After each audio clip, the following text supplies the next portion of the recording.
चालाक वजीर। एक बादशाह के दरबार में दूसरे बादशाह ने एक सोने का शेर भेजा पिंजरे में रखकर, और ये शर्त लगाई कि शेर को निकाला जाए पिंजरे से बगैर पिंजरा खोले हुए, और पिंजरे में कोई दरवाजा भी नहीं था और पिंजरे को काटने का भी हुक्म नहीं था।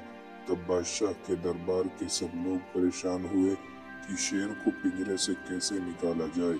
तब बादशाह ने ये जिम्मेदारी बीरबल को सौंपी कि शेर को पिंजरे से निकाला जाए बगैर पिंजरा खोले हुए और बगैर पिंजरा काटे हुए।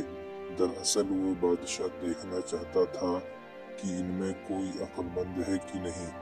तब बीरबल ने गरम तलवार मंगाई और उस तलवार को लेकर उस शेर को लगा दिया जो पिंजरे में रखा हुआ था। तो वो शेर फौरन पिघल गया और पिघल कर सारा बाहर निकल गया।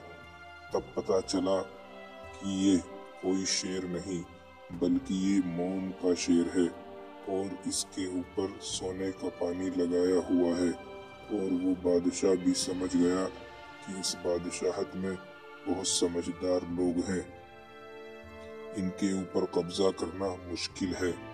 तो दिमाग लगाने से मुश्किल काम आसान हो जाता है मेरे भाई।